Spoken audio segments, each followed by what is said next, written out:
Hi. Did we make it? Are we here? How are you? I think so. Yes. We made it. We're here. I survived. Are you surprised? Why am I here? Oh, it's chat's fault. I'm here. It's not Chad's fault. You threw it out there. I threw it out there. You threw it out there. What did I expect? I'm popular.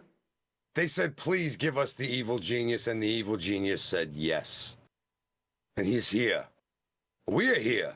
The faithful are here. What's up, dude? Chad had a great time watching some old Ignition. Close the door. Oh, jeez. How we doing Johnny's tonight, chat? Having hinge issues, I see. No, I was just closing the door. Oh, all right. What'd you guys think of tonight's episode of Ignition? Or Rewind edition of Ignition? Retro Ignition. and Retro Reignited. Hunter giving us the name. Yeah. Cool. Take a look back at the old school. We saw a lot of vintage Abatu. We saw a lot of vintage Ronin tonight. We saw a few people that we've never seen before. Desde Monet. We saw Daisy Doyle. We saw a lot of people. Lynx. That Phoenix cat's a little bit different. A little different. Yeah, he's a little different. Cool to take a look back at the not too distant past. But holy smoke! distant enough for the dudes. Hunter! Sorry, Marky, but no. Cut me off any day for that. Somebody for got a their $25 allowance. super chat, yeah, I'm gonna cut you off. Somebody got their allowance today. Hunter, thank you very, very much, dude. I appreciate you. Thank you, Hunter. Thank you, Hunter Dillon, for a $25 super chat. I think that's one of the highest we've gotten so far. Dude, that's so many dollars. That's so many dollars all at once. Thank you, bud. All right. Well, we got to see somebody that maybe, Marky, I don't know if you've seen or not, but that was the Revolution Ranger. Had not seen him yet. I wanted to ask some questions about we'll get into Beefcake. that. We'll be asking some questions. Yes. All right. Hence why I'm here. I'm your substitute encyclopedia. I mean, we did see you on the first episode, so. You did. Yes. All right, ladies and gentlemen, welcome to... Not as gray. Not as gray, correct. Not even nearly as gray. Looking far more. And not even as hairy either. To me being here at Rocky Mountain Pro. This part is Mercury Yaden all by himself. Ladies and gentlemen, welcome to a special retrograde edition of Dudes and Belts Reignited here on YouTube. I am your host, Johnny Deathdrop, as always, and yeah, it's going to be a little bit of an abbreviated show. We're not going to be on too long like we typically are, but we're going to shoot the shit with you guys over in chat for a little while, and really just kind of lay back and talk about what we saw tonight. Maybe ask a few questions, because we got the guy who was on the very first episode of Ignition here with us as well. As always, we have our resident masshole himself, the one and only Marky Pins. What is good, everybody? Great to be here on this first episode of Retro Reignited, taking a look back at the not too distant old school, but old school enough to see where some of the guys have come from, some of the ladies have come from, and maybe get some answers as to where they've gone and if their wrestling careers take them in a different path. But what a fun night of looking back at some of the old school. Oh, agreed. And there is no Coastal Crusader tonight. He is dealing with family matters up there in New Hampshire. Mm-hmm. But, of course, in place of one Coastal Crusader, we have the evil genius of professional wrestling here. You see him on Tuesday nights on Recharge. He is the one and only Titus Machiavelli. You just traded out one fluffy guy for another fluffy guy. But it's really fun. I haven't watched these episodes of Ignition since they happened. When you're in the moment in pro wrestling, is no time to think about what you just did, because you got another show to do within a week. So it's great to watch some of this stuff. Get to see some talent that we would be familiar with even today, and then seeing some talent that didn't last as long as we had hoped, and some that may have lasted longer than we planned. Who knows? Things happen that way. Yeah, that does. It does very much so. So we'll talk about what we saw for a little bit before we kind of loosen the reins up a little bit here. Why don't we start with Titus over here? Because he might have a better idea on what this question's all about, because he was there in the first episode. How did Ignition actually came about? What was the thought process on creating Ignition? At least back then. We know what it is now, but it was what it still is in some fashion, is almost an entry level television show for the newer talents to get onto, to further hone their craft in a live. You can train for a million years, but until you actually do it live, it's a much different scenario. And so have a chance to have that platform that would allow them a little bit more honing to their talent before they made themselves ready for Charged. That is that's been the purpose of Ignition from its inception, and it still is an opportunity for talent today to get themselves over with the audience, to get them honed before they make that jump to Charge. So that was the purpose of it. Funny, if you want to know where the name came from, I came up with it. It's one of those rare things, because most stuff is so collaborative. You can't go, well, who had that idea? It's hard to determine sometimes, but this is directly mine, because many years ago, when I was just a fan, Titus, the wrestling business in the mid 90s, I did a lot of fantasy wrestling, what they called e-feds. And this was all tech stuff. We didn't have WWE 2K23 to run our fantasy wrestling. We did it all by characters, typing. And I had 2 weekly shows that we did, and one of them was called Ignition.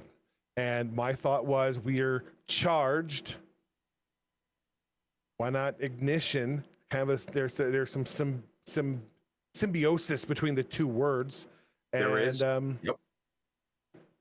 Pitched it to Yaden. We could call it this, and there it is. And that's Ignition. Marky, do you have anything? No, I like that. There is a good, that's a good word too, a good symbiosis between the two. Ignition is just where the fire gets started, where you learn to build it, get it flamed, get it hot. Yep. And then when you go to Charged, you are absolutely ready to go up. Charged. And you are charged and ready to get it going. I like that. And even like you said, to this day, that's still what Ignition is to this day, what we see. We see a lot of the Charged superstars on Ignition, but in a lot of the context of having matches with some of those less experienced superstars and giving them some XP in their own XP bar. So it's good to see that the general feeling of Ignition has kept it going. I love the comment in chat. I chuckled as well. Fantastic. Hey, KD, how you doing, bud?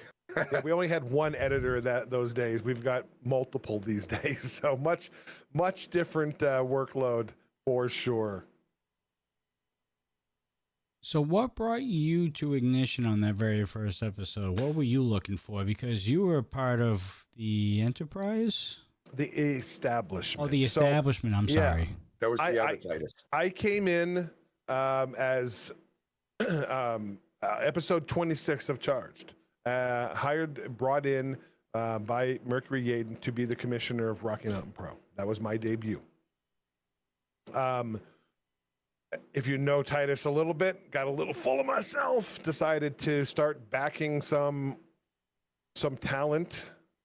First one that I really got behind was a young Frenchman named Stéphane Lacroix, who now we all know, of course, is not a Frenchman. He's got the worst French accent on the planet. But Stephen Ashburn, who was at the time the youngest RMP, then NRW champion, got behind him. You kind of saw other leaders get behind other talents. Mercury Yaden himself formed a tag team Diorum with Mars, his third student, I believe. Hoodlum, who is the first ever Hall of Famer, and someone I have done battle with and battle alongside with. He really got very close to the second student, his brother Anaya, and the first student is Stephen Ashburn. And I just I kind of took to the kid, so we created this group. I created this group called the Establishment. I was the Establishment at the time as well. Brought in some additional talent. Brought in both members of the Canadian Pit Bulls. So what we have here is me scouting a female talent. Hadn't managed a woman. Didn't have a shot at gaining that Lockett's championship as part of the group I had put together. The Pit Bulls had taken the tag team championship just weeks earlier from this at Milestone 5. Ashburn did lose the championship to Hoodlum, which he also broke free from me. So I'm looking to grow the group. Also Milestone 5, I kind of replaced Mr. Ashburn with Mr. Danger Dean, a short time where the two of us were heavily aligned. So I'm recruiting a Lockette, and that's kind of what it was. There is, I came out and told her, we had previous conversations behind closed doors, and what do you want? Show me what you want. And we saw that change in Daisy, threw the helmet aside and took a much different approach to her in-ring style. So that's kind of what you saw at the end there. Once you showed up, the aggression level went up to 15. Well, if you hear me, finished that match. She came as I'm up there. She walks up to me, and I said, "What?" Yeah. What? I don't do words. I want actions. Those speak. The old adage: just actions speak louder than words. You want to be associated with me. I had a certain expectation from talent back then, and she hit the expectations. Unfortunately, Daisy didn't last very long with me, as she didn't live up to the expectations that I had for her. At the moment, looked right. Probably should have backed Des Demonet. Looking back at it now, better. Hindsight. Hindsight's 2020. Looking back at it, she was a goody two shoes. I didn't think there was anything there, but talent wise, boy, she was, as KD had said in chat during the watch along, there was times that she was at training at the then Mercury Pro Wrestling Academy, now the Al Snow Wrestling Academy. She was at training 3 times a day, sometimes 4 days a week. And she picked up on it so well. At some point, you will, in your guys' watch-alongs, going back and watching as you do every Sunday, you will see Cormac battle.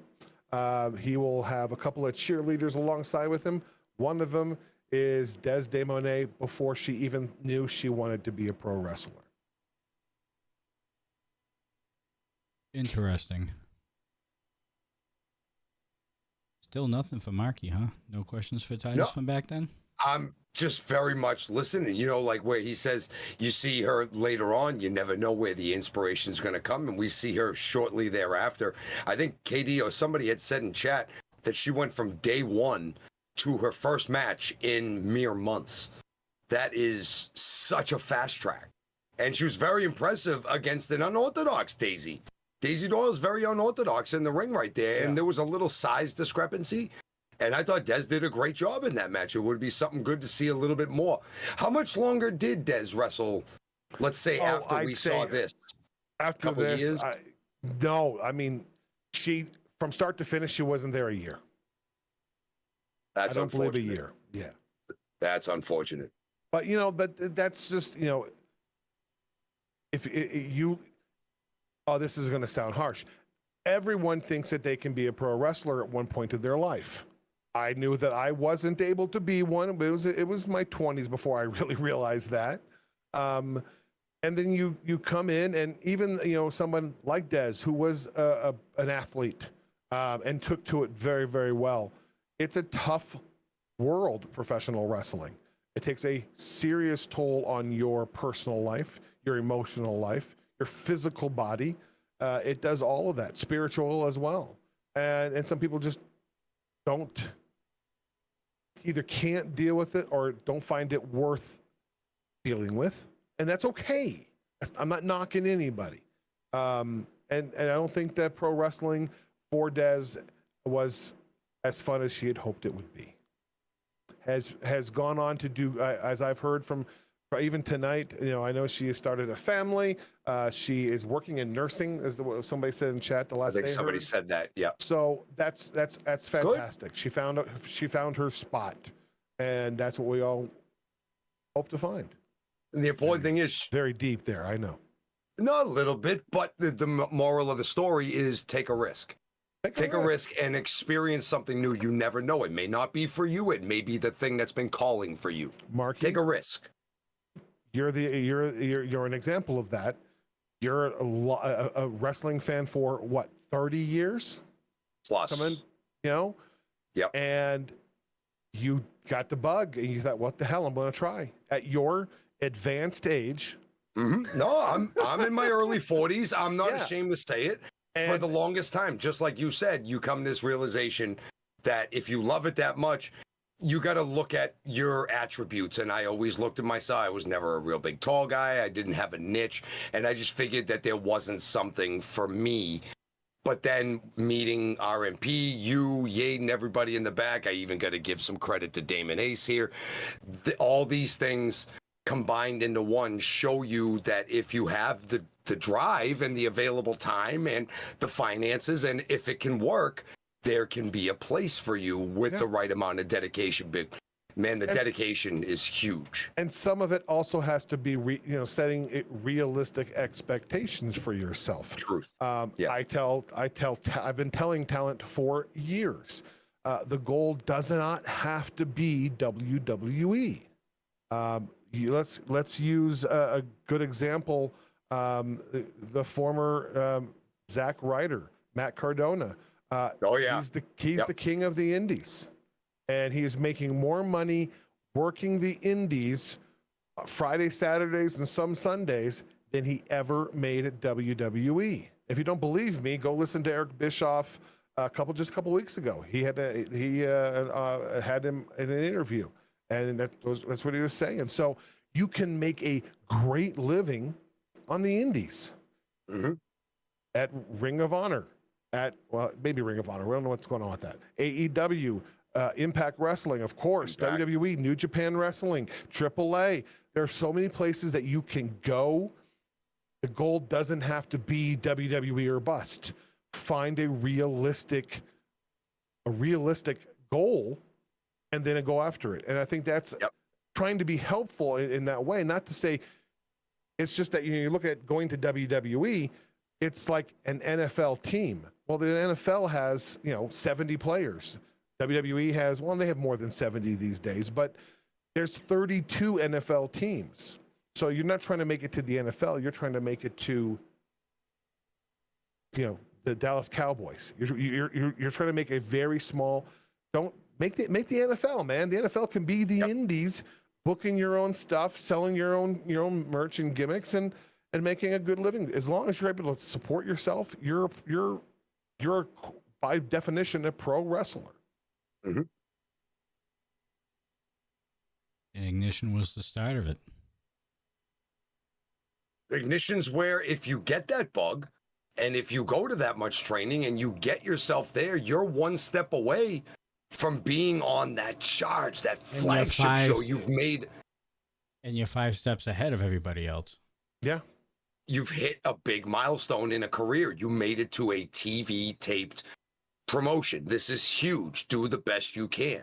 And not to put anybody on the spot, Marky, but having seen the wrestling business and seeing even what Rocky Mountain Pro did in 2015, putting on now 2 weekly television shows. Mm-hmm. The companies that you work for, not have to name me names, but they don't. Right. Most of them don't do that. Not even close. They do a show a month. Right, exactly. And that's how there's a few companies that'll run 2 or 3 shows a month, and your job is to try to get on 2 of them at different places and see, put your name out there and try to get in. But each individual company is kind of running 1 every month and a half. So if you're at best, you twice can a work, week. At best, you work every promotion. You might work 4 times in a month. Where at RMP, you're training minimum 2 times. Some of the talent does more training per week. You've got Ignition, you've got Charged, you've got Top Taco, you've got all these over 100 live events every single year. You are ahead of the game because you're learning to do pro wrestling at all of the names that I mentioned earlier above us, that they do and do so much better than we do. And it's not from it's a lack of money. So if you're a multi-millionaire watching this right now, Mercury Yaden would love to have a conversation with you. But that's the thing is, coming to Rocky Mountain Pro, please. We need a sugar daddy. Please. That was the reason for Ignition. Going back to what we started the show with, was an opportunity to get people more, getting them some real life TV time in a less of a pressure cooker than what Charged is. And what Charged's pressure cooker is not even close to what Impact's cooker is and what WWE's cooker. Can't even imagine what WWE's pressure cooker is like. I am stressed, in this time frame beyond belief, and can't even beyond thinking what it would be like there. But that's what Ignition was always about. And I think that to this day, though you do see more Charged stars on there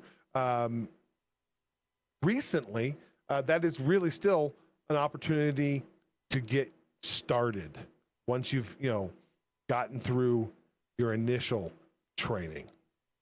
Because there is no substitute. You can train during the course of the week, but there is no substitute for going out under the lights in front of the people and having a match in front of the people, cheering, booing. There is no substitute for that whatsoever. You can go and you can train 3 days a week, but until you go out there and get the cheers, get the boos, it hasn't clicked yet. And with some of them, you could tell they get that instant feedback from these guys, and that's what Ignition is great for.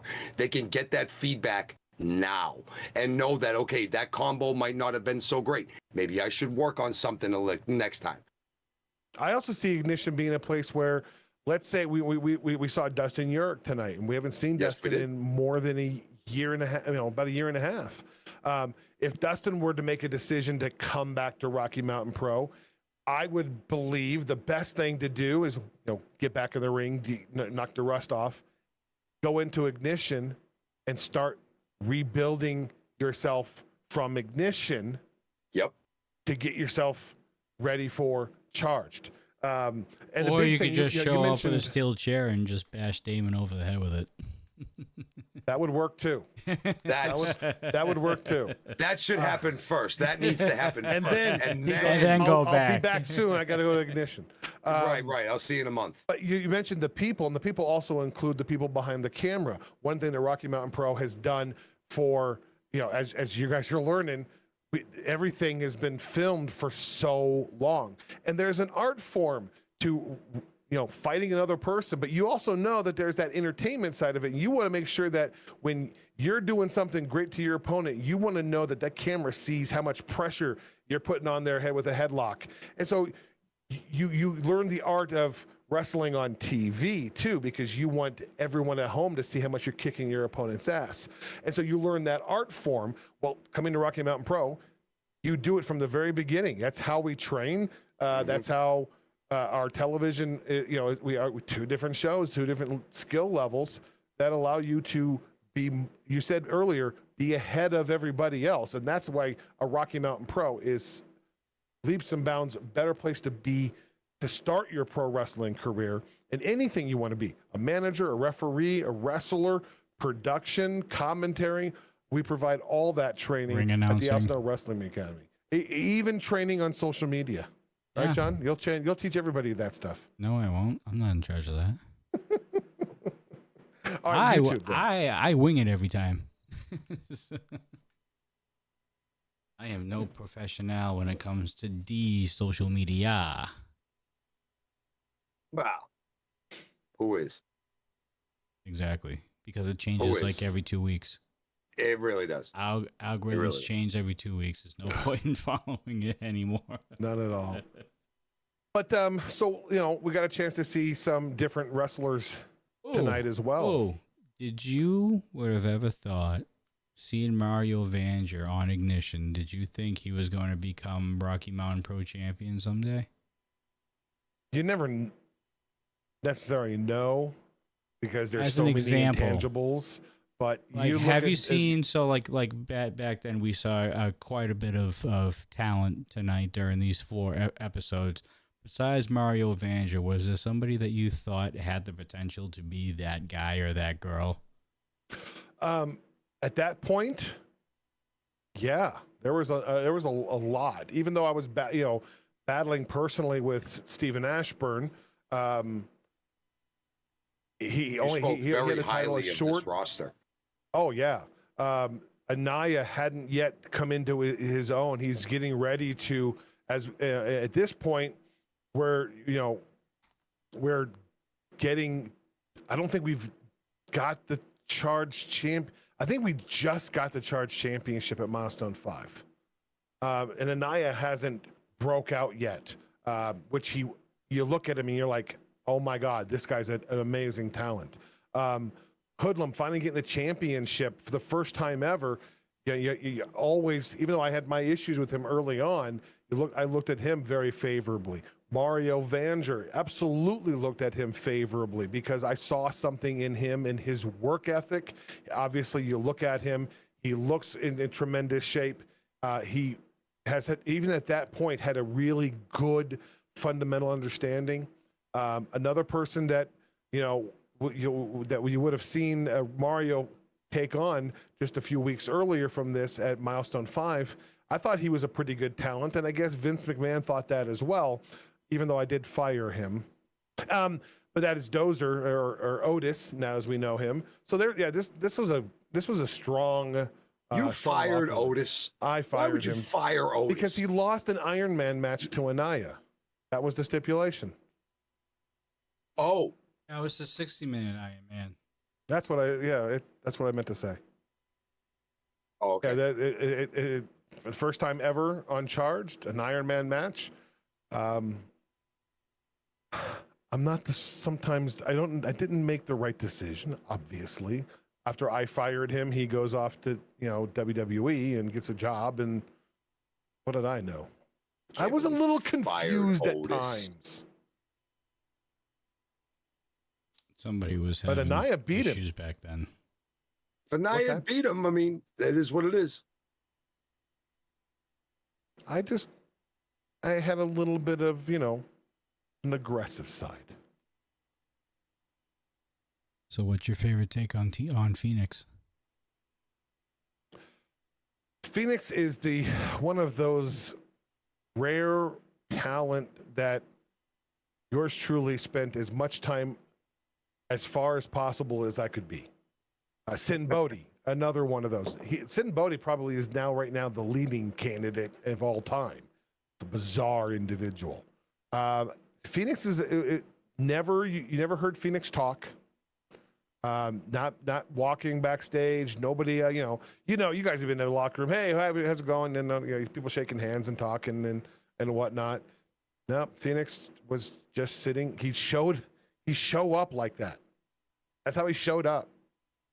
That's just freaky. Talking to the doll, and he'd sit in the corner and he'd have his doll, and that's what he. And then they'd announce his name, and he'd get up and he'd walk out. He'd wrestle, and he'd come back, and he'd sit in the corner again.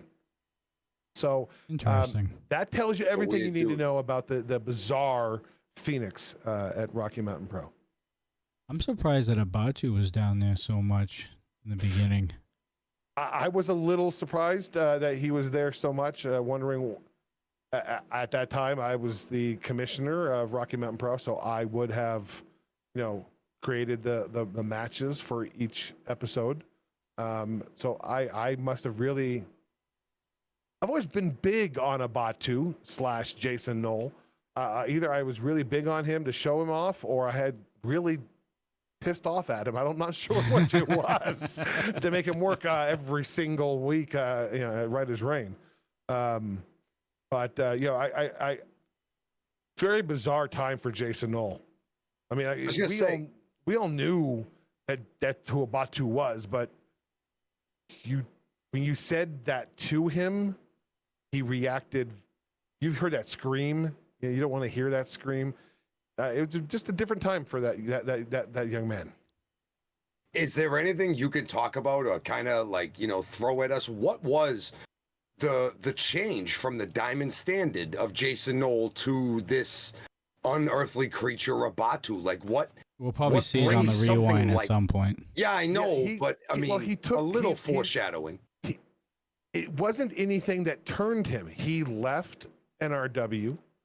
He returned, and that's what returned. Oh.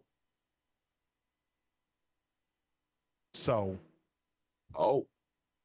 Yeah, there's no spoilers here because there's nothing to spoil. That I recall is that when he returned, and we all kind of look at it and going, that's Jason, right? Yeah, okay. Batu! But kind of not. But it is. But it is. But not really. Yeah. So one more question, and then we'll kind of slowly digress into just chit-chatting for a few minutes, and then we'll sign off for the evening. We did say it was going to be an abbreviated show because we are just going back in time here, just like we typically do on Sundays, but Thursdays will be the exception in case the RMP talent's on the road. What do you think are the true differences between the Ignition of old and the Ignition of now? Can you see any differences between the? Because I know there was another Ignition right in between that got added in as well that we'll get to at some point. Yeah. I think right now this is the third iteration of Ignition. This will be the third iteration. After this, there was some time off with that. We went to Jeffco, to the quarry. Yeah. And at that point, we were running RMP live every week on Right Now TV and on Twitch. And we did 3 hours. We did an hour of Ignition, and then we did a 2 hour charged. I think that's how it was, wasn't it? Yeah, because when we showed up, it was towards the tail end of that. We went to tapings, and then we're back full in place now that we've got our home at the Wimmer. Changes. I think that. Well, first off, the commentary today is much, much better. Even though it's Lucas Bradwell, it's much, much better than the guy whose name I forgot. Charles or Charlie or something like that? Charles Duffy. This is a guy who said he could do it all, Joey Styles style. That was not Joey Styles whatsoever. That was not whatsoever. And I got to tell you, I couldn't do Joey Styles style. No, that is over the top. I don't think we've got anybody who does it that way. KD sometimes gets really excited. Mercury Yaden sometimes really gets himself up there. As a matter of fact, you might actually hear a portion of that in one of the shorts that I just edited up from Ace as well, to 2021, that you guys will be able to witness for about 40 seconds. Okay, we'll have to check that out. Yeah. So commentary, obviously much different. Version of Joey Styles. Who's Mercury? No, Katie did. Katie? Cool. Katie. I will look forward to it. Yes. I think that one of the biggest changes is how it's presented I feel like Ignition, when it first got started, Because you were in two was a different places secondary there, right? thought. Say that again. You were in two different places when you first Yeah, did it? we It was at the went from Grudge. Grudge, yeah. We were at Grudge at that point. I think we were there for 6 or 7 or 8 months. Milestone 6 was at Jeffco, and then we moved into Jeffco right after that. Grudge was downsizing the size of their gym, and unfortunately, we weren't weren't able to stay. But it worked out great because we enjoyed the quarry probably as much as any of the places we ever had. Quarry was an awesome venue. Love watching the old school stuff there. Yeah, quarry was a special Cool place. venue. Although I love the Wimmer and it's our place. Yeah. The quarry will always have a place in everyone anyone who was with RMP at that time will always look fondly on the quarry. That's for sure. But I think that the way it's presented, it feels, and I think it even felt to me that way at the time, as it was a afterthought. We should do Ignition too. We should do. Where now it is a big deal. It's weekly. It's live. How it's presented, how it's become now part of Rocky Mountain Pro. It is part of its DNA now. And we've been going on solid for 1.5 years of Ignition right now. I would love of it. that someday in the not so distant future that Ignition actually does become it's equal to Charged. I think that is the long term, for everyone involved would be to see it become its own, maybe its own brand. Maybe as Rocky Mountain Pro does grow, it becomes, a WWE type of thing. You got your Raw and your SmackDown. Maybe it's something of that nature. But I think that's the growth that you've seen of Ignition from 2015 to 2023. It's presented different because it feels different. It's now part of who the company is. And then it was kind of like a redheaded stepchild. We want to do that, but it's not only when there's time. It's got that's how businesses grittier. are sometimes. It's got that grittier feel than Charge does. A little bit more live, a little bit more in your face.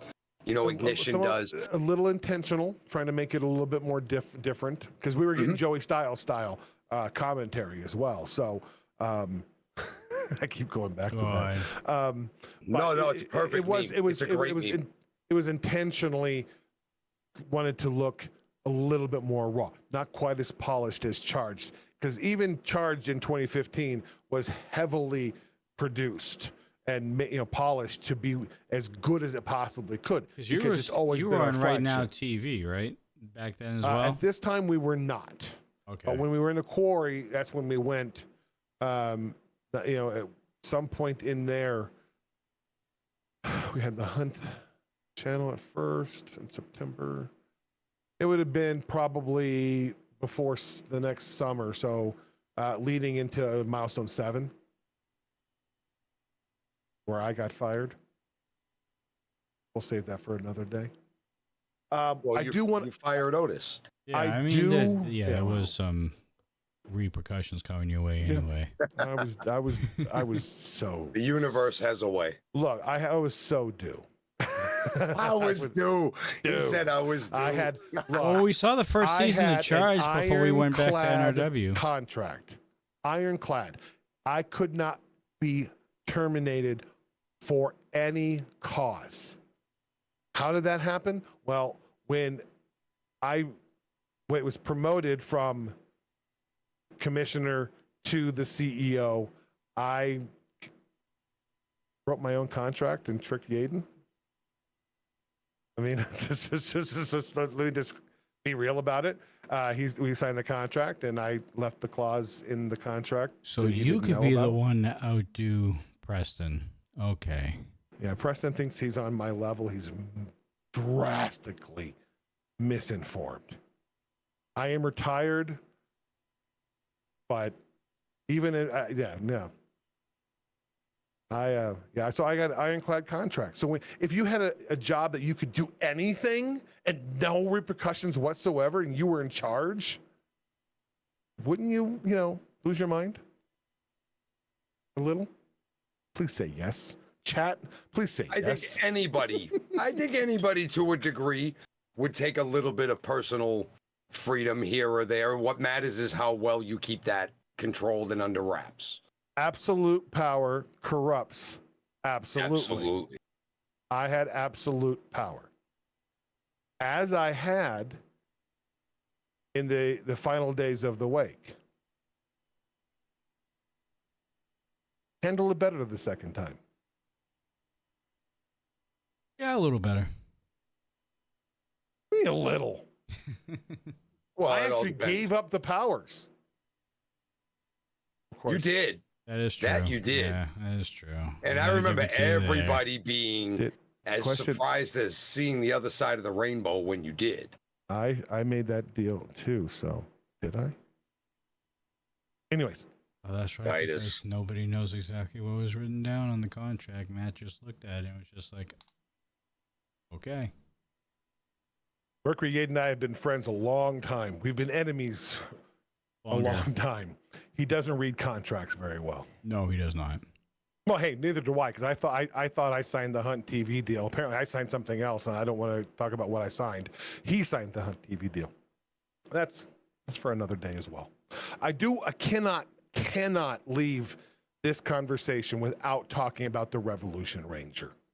Yes, I wanted to bring this up at a certain point. We had to talk about he and an apparent rivalry with Mr. Beefcake. You're going to have to fill us in on some of this. Paulie B, and Paulie's had a lot of different characters at Rocky Mountain Pro. Paulie's, trying to find out who he was. Seen him on the rewind already. Yeah. The gamer, he was the gamer, Paul Stedich. Yeah. Even when he was wrestling then, the Nintendo glove was way out of date. So he was a very retro gamer, apparently. He got himself into really great, even the best shape of his life, and thought he was going to make his million as a wrestler, but also selling his nutrition plan, Poly B90Z or whatever Kelly had said it was. And in that time frame, he started to feud with the Revolution Ranger. And thus then from that, he became Dr. Beefcake, the nemesis to the Revolution Ranger. They had their big, face off at Milestone 5. That Milestone 5 was a banger show. Banger show. But Revolution Ranger got the win and offered his hand to his mortal enemy, and Dr. Beefcake took it, and then it became more of a good guy, as you're seeing the transition at that point. And then he quit wrestling at Rocky Mountain Pro, and we never saw him again. But the Revolution Ranger is something that is just sort of special to me for a multitude of reasons. There's the wrestler named Bruce Rogers. And Bruce Rogers became the Revolution Ranger. And if you ever watch the movie The Cannonball Run, you'll understand where the Revolution Ranger, where it generated from. And if you haven't watched it, you've got to watch it. Great Burt Reynolds car movies. They're great. Mark, you had to have seen Cannonball Run. I know what the Cannonball Run is. I don't think I've ever seen the movie Cannonball Run, but I know the Cannonball Run. It's New York to Los Angeles in a road race. Yeah. And then Burt Reynolds, I think they dramatized the actual like one of the races. I guess it's a slapstick comedy. I'm a sucker for Burt Reynolds car movies. Cannonball Run, Smokey and the Bandit, Stroker Ace. I'm a sucker for Burt Reynolds 70s and 80s car movies. Just tremendous entertainment. But I'll have yeah, to the watch it. Revolution Ranger was something that it came from that, and it's just one that I personally had involvement with, and I absolutely love. And I tell you, to tell chat, I mean it in my heart. I have a desire to see the a version, a multiverse version of the Revolution Ranger. Someday I would love to see that. And that's a personal thing. That's a Titus thing. And there was a point, though, where the Revolution Ranger was pretty popular. He forms a group, a tag team called the Revengers in early 2016, I think, with the Rainbow Ranger. Fun. It's just, wrestling's supposed to be fun sometimes. Yes, it is. And it doesn't always have to be, the work rate or 6 stars in Japan type of stuff. It's sometimes wrestling should just be fun. Yep. And Look at Sergey. Yeah, I mean, look at Sergey. Look at Tengu. You need everything in pro wrestling. There's something for everybody. There's entertainment, there's beat 'em up, there's drama, there's emotion. You need it all. A good 2-hour wrestling show has comedy and fun, as well as great wrestling and great story. You got to have fun. You got to have things, because what's the point of this? What's the point of pro wrestling if you can't have fun? It's every era has done things that have been fun and outlandish. I mean, for goodness sake, Gorgeous George came out in a robe with feathers, and it's fun. He did it very seriously, but it was outrageous and fun and different, and that's what wrestling should be sometimes. Not all the time, but sometimes. And I think that's what the Revolution Ranger was to me, was just a fun character that fans could get behind. Obviously, at the time, it was New Revolution Wrestling. So, the Revolution Ranger. Yep. Shout out to Mercury Yaden for the help put Mercury Yaden put the stamp on the name for it for sure.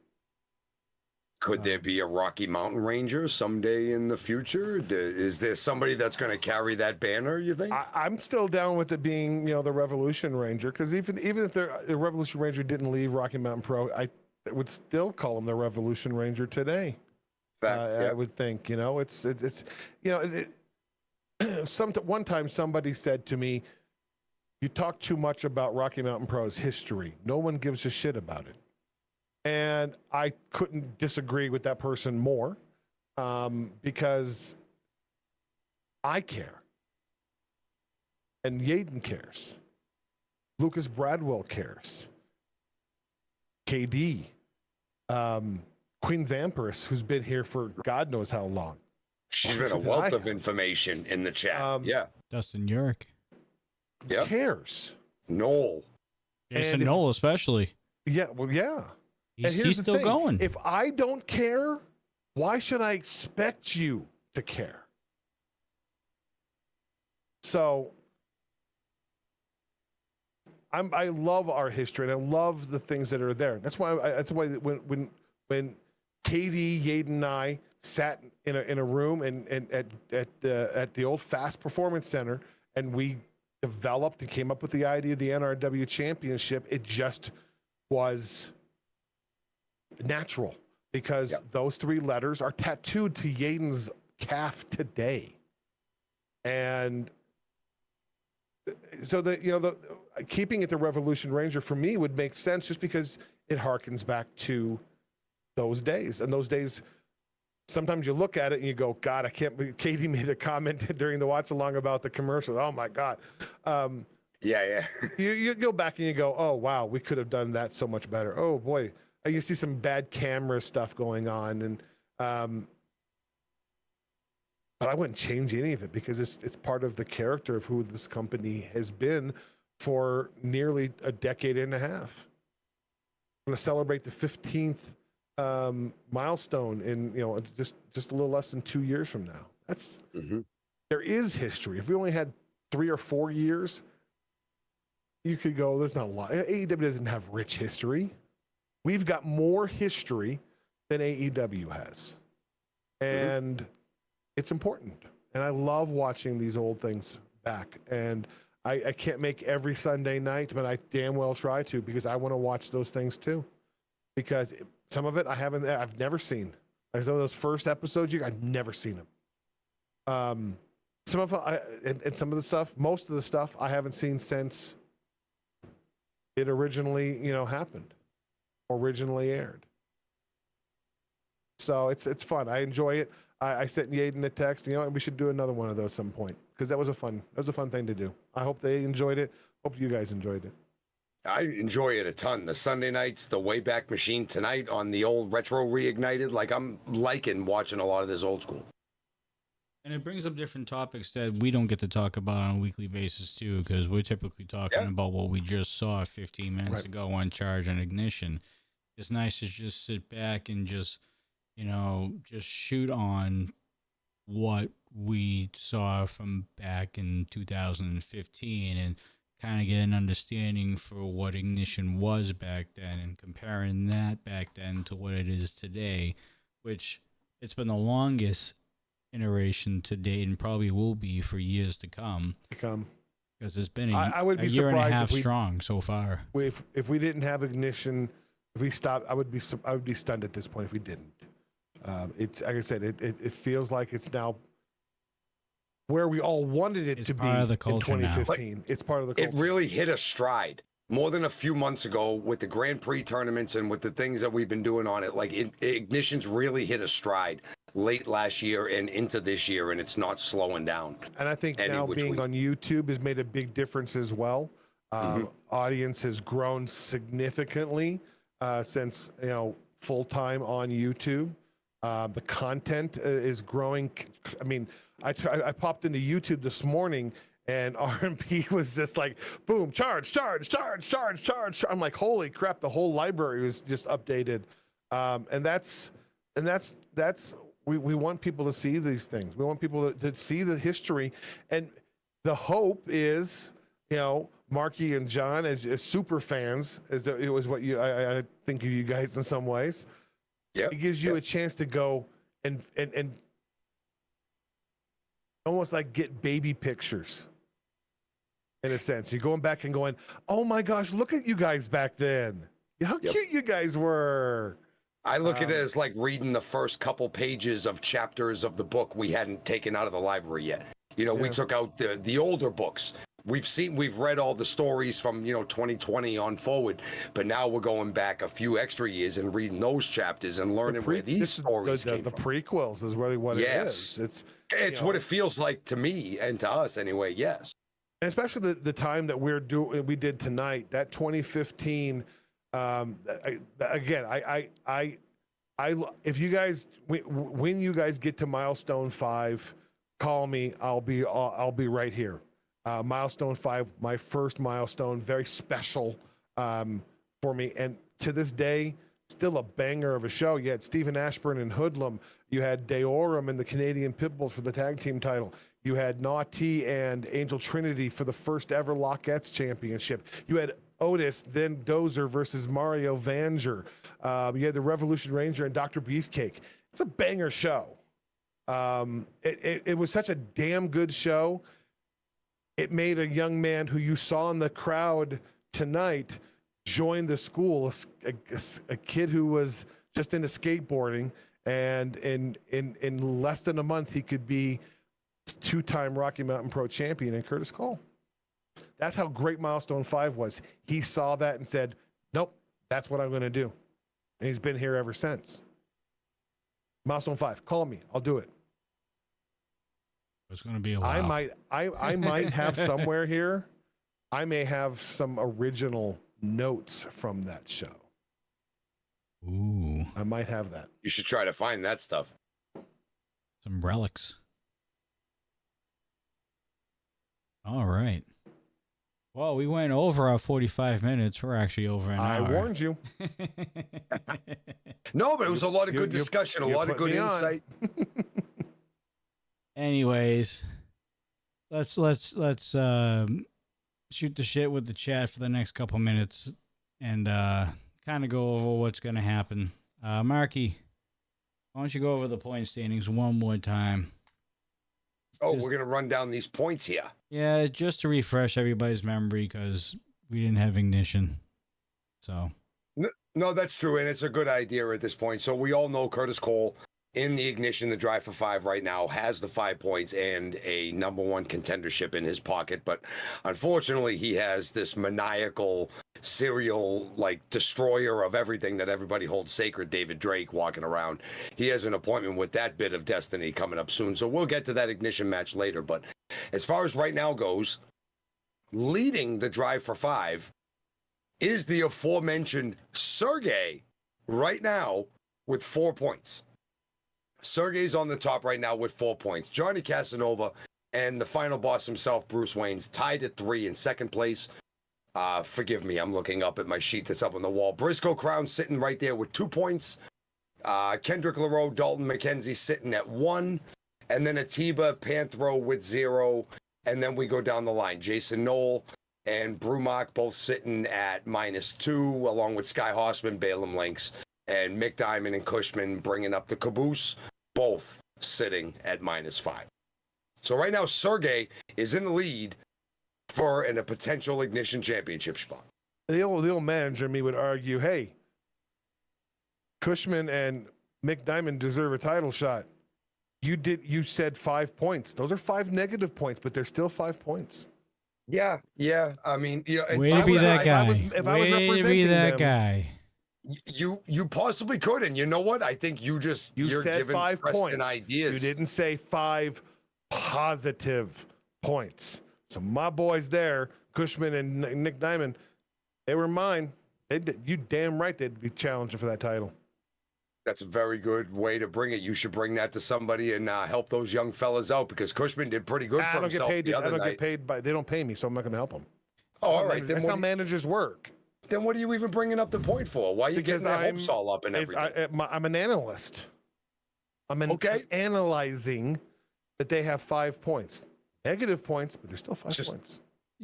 Right, but I'm stirring the pot. Negative. One or the other. You tell me. I think it's a little bit of both. I don't know. Probably we need is. some. All right, at this point now, I'm getting confused. I need a little bit of clarity. You ready for this? What?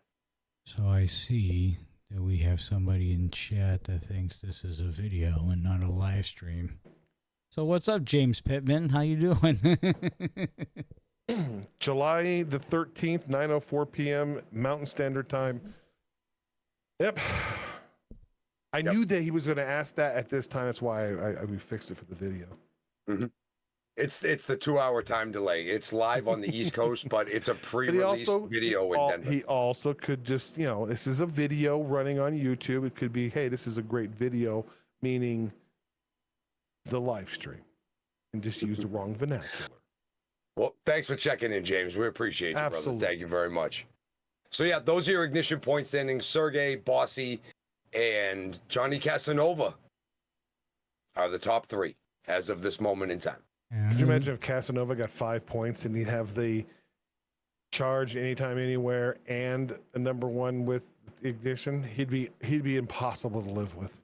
Everybody would know about it because it would literally be on every social media platform, over reels, stories, shorts. It would just be all over the internet. He would force me to have to edit a short. That can't happen.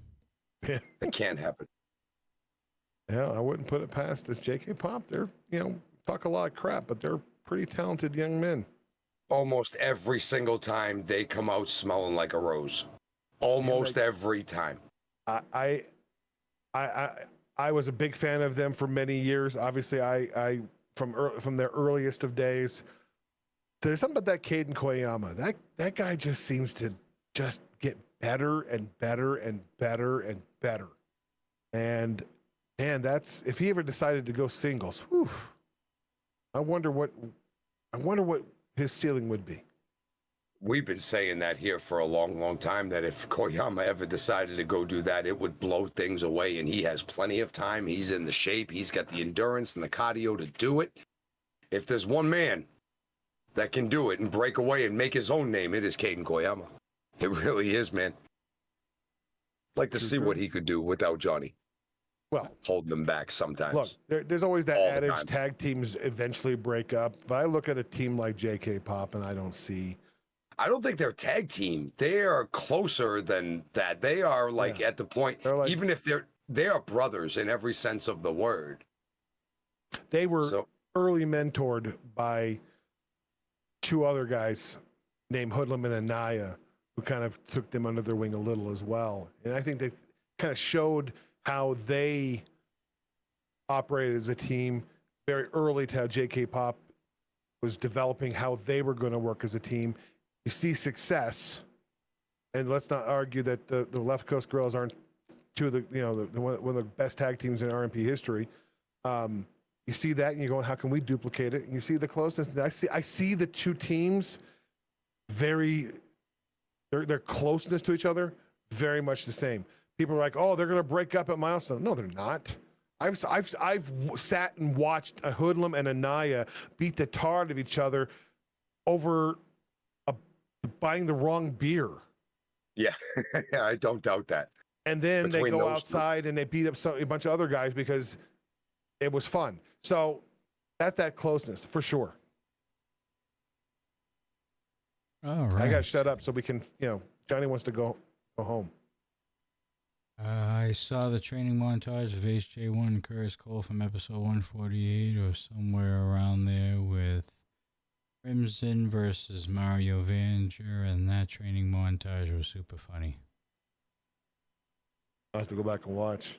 It's hard to keep those things.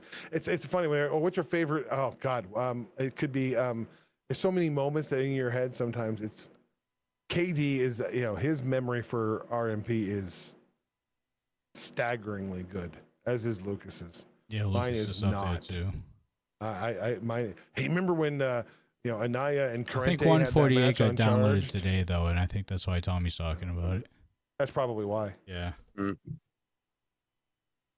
Lots of new content to watch right here on the channel. And I it's encourage still you. coming too, and there's still episodes and pay-per-views that still haven't even been put out there yet. That's probably in the process of going through that process as well. So a lot more I still have stuff to coming. say, I think my funniest moment and one of my favorite moments of some old school RMP that we saw was Hoodlum's commercial for when he took over the school. 8675309, baby. It's all yours for the low price of everything you got. Everything. I'll take your wife. And I'll that take your friends, kids. Man, is that what I guy dealt could with 24/7. Oh my God. That was not just for the camera. That's Hoodlum, and I dealt with that for 2 years or so. Creating the greatest faction in Rocky Mountain Pro history. Behind or in front of the wake? The who? Exactly. I've gone back and forth on this whole thing. You have to. I have, but I've made a decision. It was a member of the 4-Point Cartel that took out the Wake. So, Cartel better than Wake. Case closed. Exclamation mark. Yeah. It wasn't the Wake that took out the 4-Point Cartel. It's a stretch, but it's what I'm going with. It's a stretch. It's a wicked stretch and like a. Wait, you mean it wasn't JK Pop Future Endeavoring the Wake that broke up the rest of the Wake? You mean it wasn't them doing that? I think it was the fact that they all of them lost their championships the same night on Aces Wild. Oh, it was glorious And when it it was happened. yours truly that made it all happen. It was glorious when it happened. I did nothing. I just put the right people in the right matches. Mm-hmm. You had great talent. Bruce Wayans, man, he came so close at Milestone. But That was such a great match against Uric. That match was so good. I had lots of good. confidence in that. And you were right. Yeah, Marlon Bishop. I watched Mercury at Milestone 7 in that cage match, and it was awesome. No, the match was great. The ending sucked. Big time. Because I got DDT'd and fired. And all Hoodlum had to do was climb down the frickin' cage. But no, he gets up there and he does what he always does.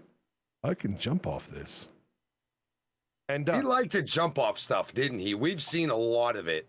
I swear to you, if Hoodlum comes to the Wimmer, there's that top up there. Yeah. I guarantee you he'll look at it.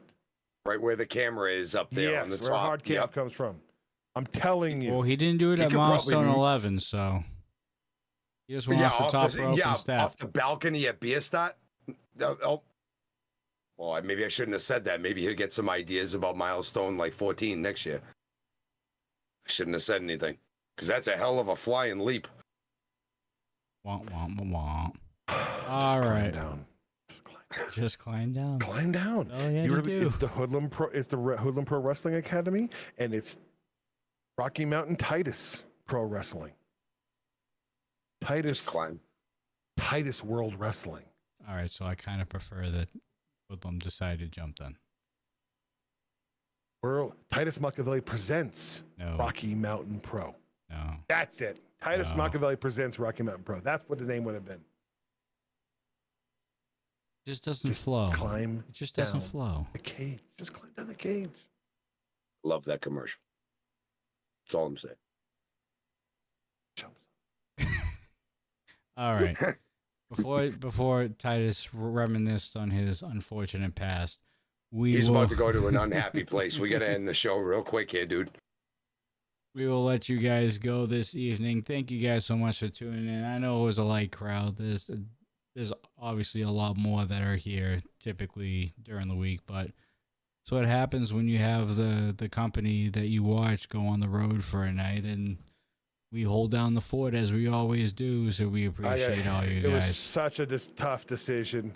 It really was. I mean, it was something that the production team I know was working on just even over the weekend. It was an outdoor event too, so it was going to be hard anyway. Yeah. Was it at the same venue, at the same field? Yeah. Last year? Yeah. Yep. I remember we were talking about it because we were there last year. I actually got to ref a couple matches at Top Taco. Top Taco was a really fun event. Everybody really, really enjoys the crowd. Yeah, you needed a extra long Ethernet cable just to be able to get something going. Oh, wicked. Yeah. So it was a tough decision to put my old ass on the screen instead, but it was the right call because at this point we're just not going to we fight hard not to give you below average. And content. We are consistent, damn it. Show up every show for the most part, except for holidays apparently. Well, things happen. But anyway, guys, great matches happen tonight. Damn it.